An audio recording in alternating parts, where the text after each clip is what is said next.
Good evening, everyone. We continue our study in the book of Second Kings today, into chapter 1. I think it would be useful for us to realize that in the Hebrew Bible, there is no Second Kings. You find that the book of First Kings and Second Kings are really in one scroll, like First and Second Chronicles are in one scroll, as well as First and Second Samuel are in one scroll. And thereby, we are breaking it up because this is how our Bibles have split that. And so, by using this same chapter and verse breaks, we continue now into what we call Second Kings. You know, just so that we know, this is a continuation from First Kings chapter 22.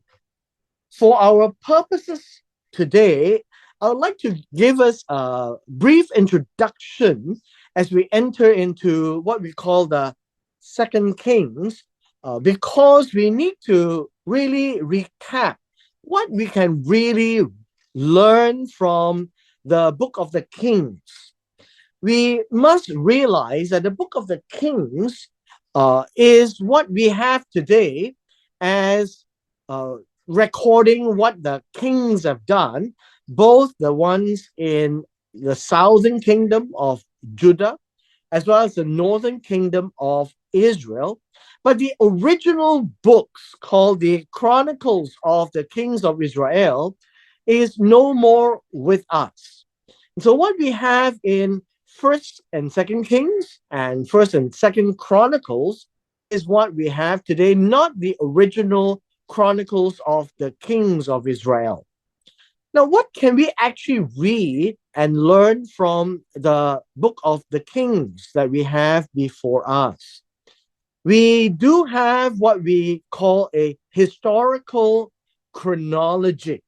Now, the historical chronology is a record of the history of the people of Israel, and we saw that it was a continuation from the end of Second Samuel.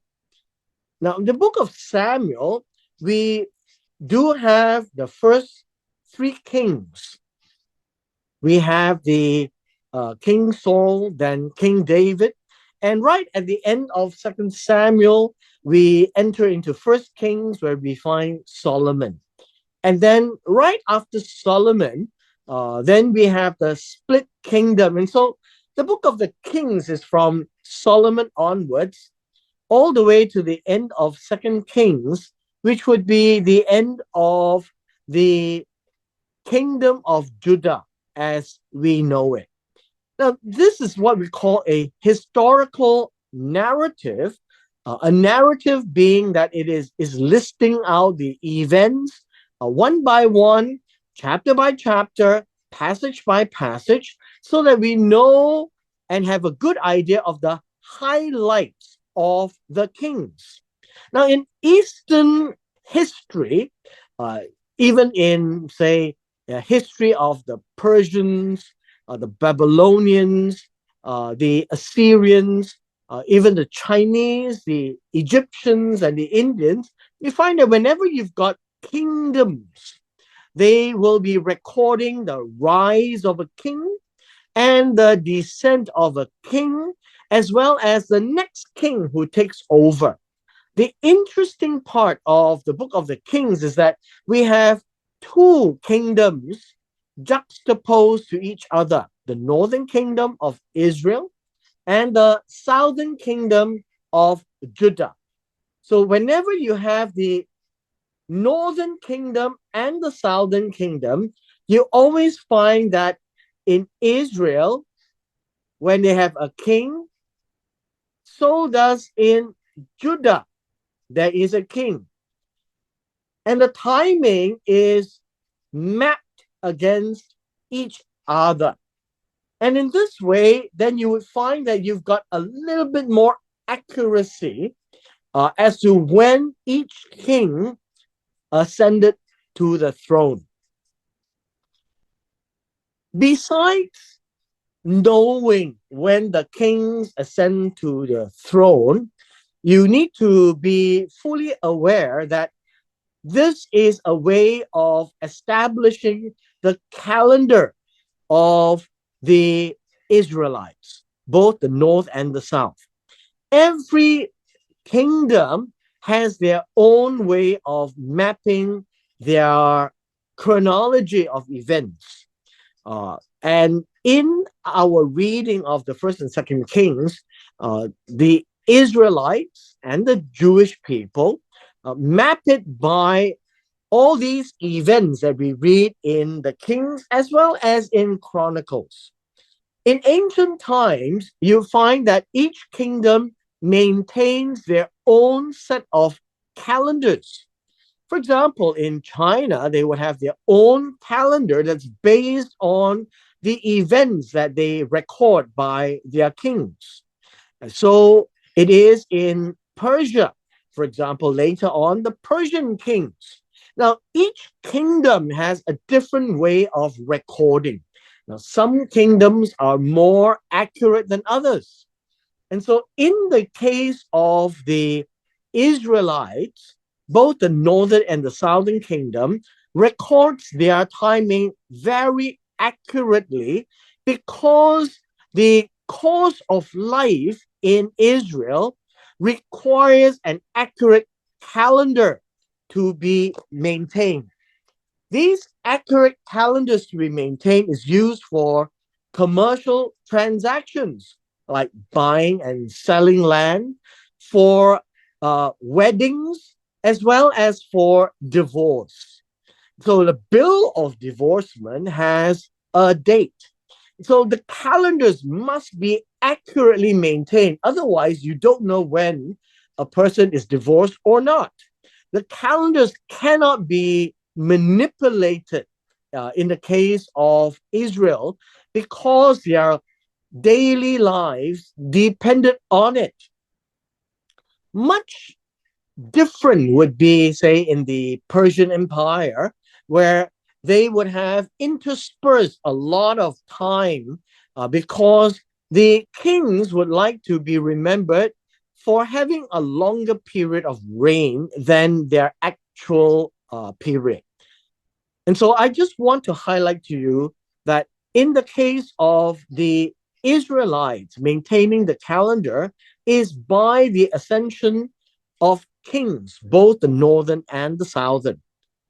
The second thing that we can learn from all these things is that you would always find that each king behaves differently one from another. Although you find that the sons of kings tended to behave a little like their parents, it is incumbent on us to look at the history of the kings to take note that every king is responsible for himself.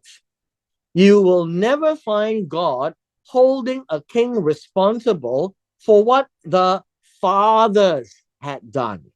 Now, we do read of the aspect that when idolatry is involved, that God will visit them in the third and fourth generation, something you would find in the Ten Commandments. And we do find that when the king is into idolatry, the king himself is personally responsible. But he would bring up his children, his sons, to follow his ways generally. And this will be true as we enter into Second Kings in the life of Ahav, the king of Israel. And after he died, Ahaziah, and Ahaziah would be this name here, the son of Ahav, he would suffer the same fate. And these are all part and parcel of prophecies that we will look at with regards to idolatry. But it is important for us to realize the point I'm trying to make is that every king is responsible to God personally. Their influence in life by their parents is something they cannot control, but their walk before God is something that they have to be ultimately responsible for.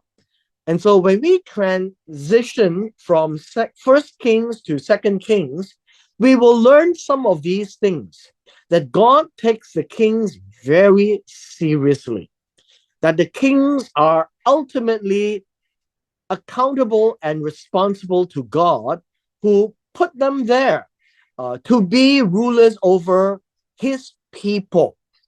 And God ultimately holds the kings responsible, because the kings can ultimately influence God's people into idolatry, like Ahav and Jezebel.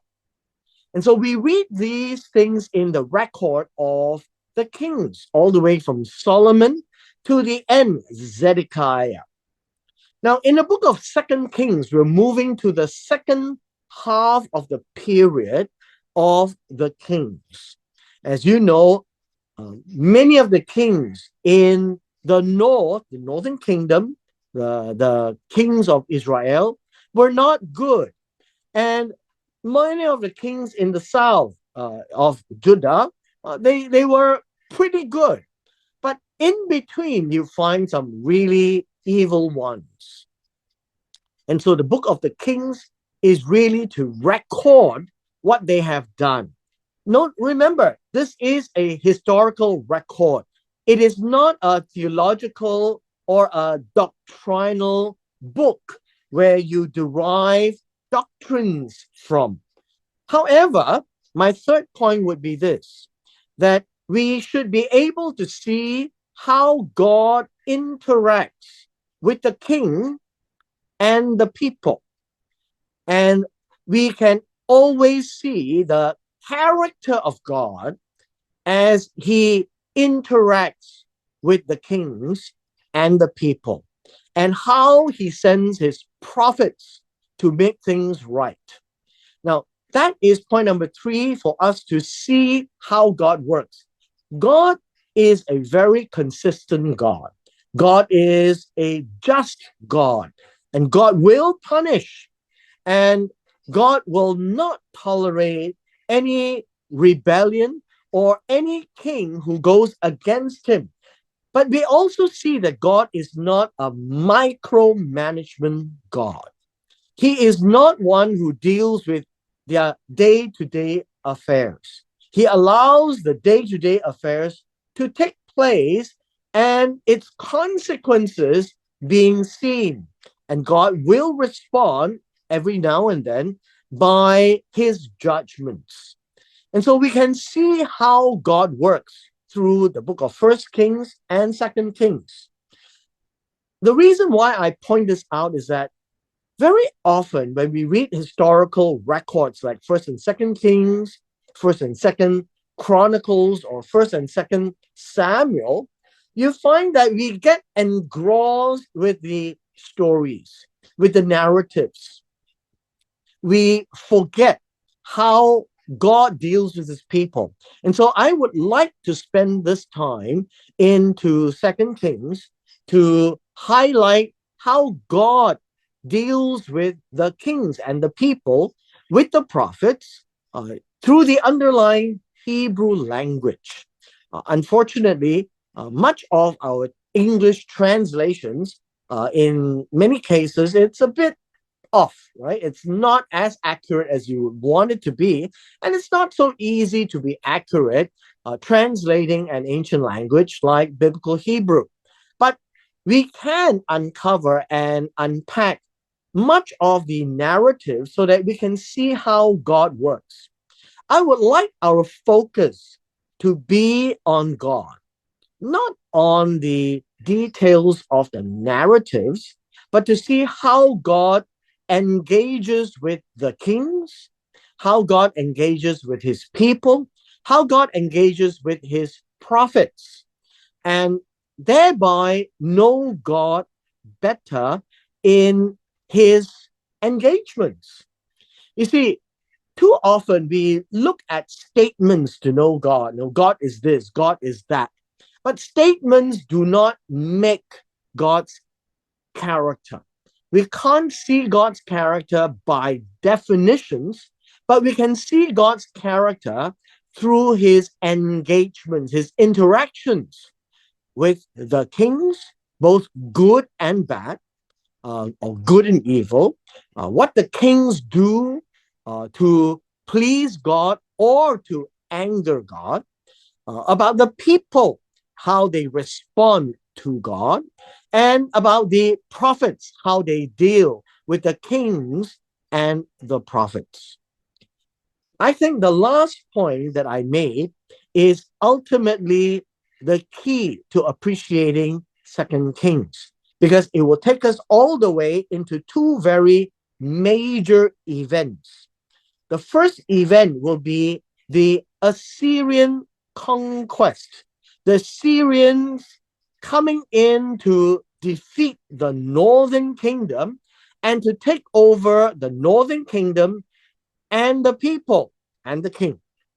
The second major event would be at the end of the Second Kings, where the king of Babylon, Nebuchadnezzar, will come and do his part to take away the king and the people of Judah to Babylon, and thereby ends the historical narrative of the two kingdoms, the kingdom of Israel and the kingdom of Judah.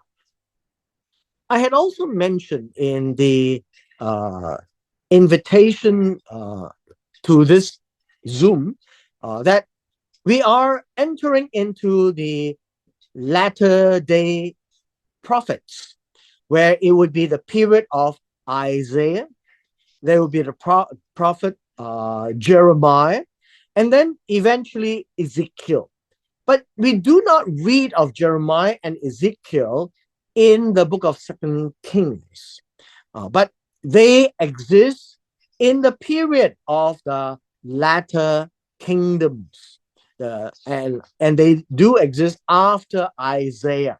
So Isaiah would be the last prophet that we will read, and thereby we have to read the book of Jeremiah and the book of Ezekiel separately to understand how they map onto the period of the last of the kings of Judah. And thereby we should then be able to spend some time to appreciate some of the things that were said as prophecies, and then to look at how some of these prophecies are fulfilled, because prophecies can only be fulfilled by God, not by any of the 450 prophets of Baal on Mount Carmel. Neither would it be fulfilled by the 400 prophets who tried to advise King Ahav to enter into a war with the king of Syria. We begin by looking at the book of Second Kings from chapter 1. But before we get into chapter 1, we need to review a little bit of First Kings chapter 21. We begin by reviewing First Kings chapter 21 from verse 21. The reason why I point this back is because this is a very important prophecy regarding King Ahav and his descendants. If you remember in First Kings chapter 21, we have Ahav really lusting or coveting the vineyard of a neighbor, Naboth. And Naboth refused to sell, obviously. And Jezebel did a number on Naboth by following the Torah, but setting up false witnesses and gotten him stoned to death because he was accused of blessing in a very negative way, cursing God and the king. And God was very angry, and through the prophet Elijah came these prophecies. Now we just need to review by reading them so that when we get to 2 Kings chapter 1, you have a better idea of where we are. Now remember what I said just now in point number 3. We are looking at how God will deal with the kings and see how God relate to them through the prophets and through the prophecies, so that we understand God better. 1 Kings chapter 21, and in verse 21 reads this way: Behold, I'm bringing evil upon you, and I will utterly sweep you away and eliminate from Achav every male, both bond and free, in Israel. So God is very upset with Achav, and there is the threat that disaster will come upon every male. And in this case, you find that it was a threat to his people as well, because they were all into idolatry. But chapter 21 is not about idolatry so simply. It is about Hamas, injustice, violence, and injustice dealt against people who are weak, of lesser power. And then he says, I will make your house like the house of Jeroboam, the son of Nevat, and like the house of Baasha, the son of Achiah, because of the provocation with which you have provoked me to anger, because you have misled Israel into sin. And that would be sin of idolatry. And so idolatry would be what the people would have to pay for to be judged. But Achav in particular.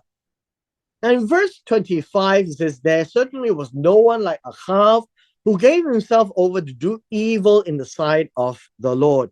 Remember, evil is an action. It is not an abstract quality. It's an action that he did in the eyes of God, that God can see. And so what he did was what his wife Jezebel had incited him. This would be into idolatry, as well as Hamas being unjust to his subjects. In this case, Naboth, to take him out and inherit his land. And so he also acted very despicably in following idols, conforming to everything that the Amorites had done, whom the Lord drove out from the sons of Israel. Now, this was the threat that God made to Achav right after what happened to Naboth. These are judgments that God made. Now, you may think that God made these judgments and God is not going to change his mind on these judgments, and that would be true. But we read this right afterwards. He said, yet it came about when Achav heard these words that he tore his clothes, put on sackcloth and fasted, and lay in sackcloth and went about despondently. And then the word of the Lord came to Elijah the Tishbite, saying, and this is what we need to pay attention to before we get into chapter 1 of 2 Kings. Do you see Achav has humbled himself before me? So it's all about seeing. God saw the evil. Now God saw the humility and the humiliation and remorse and the repentance of Achav. It says, because he has humbled himself before me, I will not bring the evil in his days. I will bring the evil upon his house in his son's days. And so now we have a modification of the judgment, that the evil will not be in the days of Achav, because God saw that he has repented. And so we see one quality of God. God is very compassionate, and that when his kings repented, God will change his decision on what he decided to do to Achav and the people. And so the new judgment is God will bring the evil upon his house in the days of his sons. And that would be Ahaziah or Ahaziah. And that would be in 2 Kings chapter 1, verse 1. This is important for us to understand because we see a quality of God, a character of God, that God, no matter how angry he is with his kings to pass such punishing judgments, God sees the remorse and the repentance and the contrite heart of King Ahav, that he changed his decision to destroy him and bring evil until his son's days, thereby leading us to think, why would God do evil to the son? Because of what Ahav has done, and that is not true. The son will be responsible for himself, and the father will be responsible for himself. But this judgment that is stated here, that I will bring evil upon Ahav's house in the days of his sons, is because his son is also as evil as Ahav. That is consistent with God's character, because God cannot bless a person when he is doing evil, and God will never curse and punish a person when he is doing good. This is the character of God's justice. This character is seen throughout the entire Hebrew Bible that we have read in First Kings and now entering into Second Kings. We come to Second Kings chapter 1. On your left-hand side, we see Second Kings chapter 1. And by way of introduction, we will just do a few verses. In 2 Kings chapter 1, verse 1, it says here, and then. This is a very important pattern of the historical narrative. The and then, which is a sequential event, to indicate a sequential event. After the end of 1 Kings 22, then 2 Kings chapter 1, verse 1 took place. Now, the end of 1 Kings 22 is Ahav had died. And then his son, Ahaziah, had taken over. And remembering in 1 Kings chapter 21, verse 29, God says, I will bring the evil upon his house in the days of his son. And then that would be Ahaziah or Ahaziah in the Hebrew. This is a time when Moab broke with Israel after the death of Ahav. Now, this idea of broke with Israel, this word here, broke, means rebelled. It means to revolt. It means that in the days of King Ahav, the king of Moab was more compliant because of the respect given to Ahav. But with his son, not so. And that is what it means. After Ahav died, then it was an opportunity to all the kings that were subservient to Ahav to start rebelling or revolting. And so Moab was the first to do that. Now in verse 2, we see this word and. And again, I highlight to you that this is the word and then. Meaning, when Moab was starting to revolt, then something else happened. So, and then the English name Ahaziah, he fell through the lattice in his upper chamber, which was in Samaria, and became ill. I think we need to understand this. He fell through a lattice. Now, verse 2 is a very interesting word. What did he actually fall from? Uh, we're actually not quite sure uh, what he actually fell from, but he actually fell from a possible few places. One is this word says it's the lattice. The lattice is a translation of a netting or how should we say a netting perhaps, um, a skylight, right? A skylight that has a netting, which is a lattice. Some would say that he fell uh, from a spiral staircase, but nevertheless, it was on an upper chamber, meaning in the upper floors. And then he became weak. Now, this word here, became ill, is a problem. You don't fall and become ill or sick. This word is khala. Now, the word khala is usually translated as illness or disease. But I think we need to understand that this word means pain or in pain.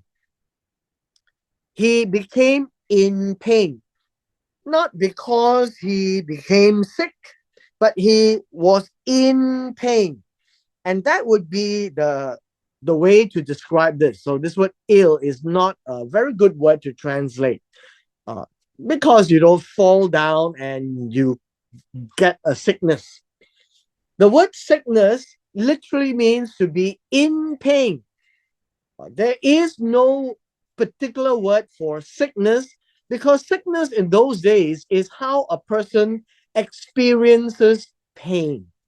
And they would not be able to tell what kind of sickness, because whether it's bacterial or virus, but they do have um, a book of healing to deal with such situations.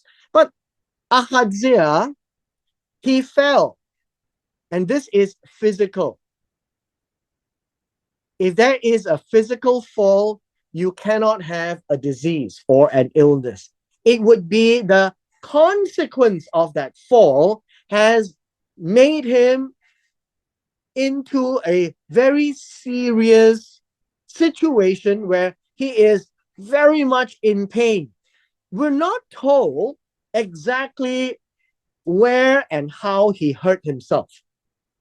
And so we should not speculate, but we do know from the text that it was very serious. Now, this is the last point I want to make for the purpose of this introduction. It is important when we read historical narratives, not to read into the text, but to understand the text exactly what it is saying, so that we can come away with a good assessment and a good understanding of what really did happen. And it should be logical, it should be sound, and it should be by the text. This is how history is understood. History is not reading into the text, but reading from the text as to what can be soundly, logically, and rationally concluded. And so reading historical narratives is very important to be a good Bible student, never to read into the text. Unfortunately, the English translations lead us to think sometimes somewhat differently, like in this case, that he became ill, right? And I'm saying that he did not become ill. He became such in pain that it is indescribable. And how do we know that this pain comes from the fall? Well, it says it comes from the fall. He fell from somewhere very high up into somewhere very low down in the palace in Samaria. And when we look at how people fall from a height, then if a person falls in an awkward manner, then he could hurt himself really, really badly. And we can come to that conclusion because in the rest of verse 2 says, and so he sent messengers and said to them, go inquire of Baal Zevuf, the god of Ekron, whether I will recover from this sickness. Again, I point out to you, it is not sickness, it is an incredible and incrucible pain.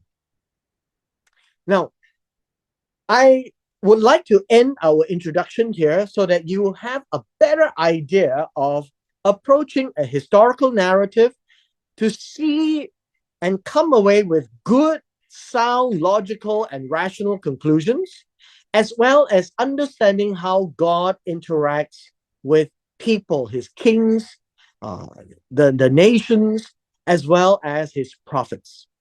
And we will carry on with Second Kings chapter 1 tomorrow. All right. With this, we come to the end of our session today.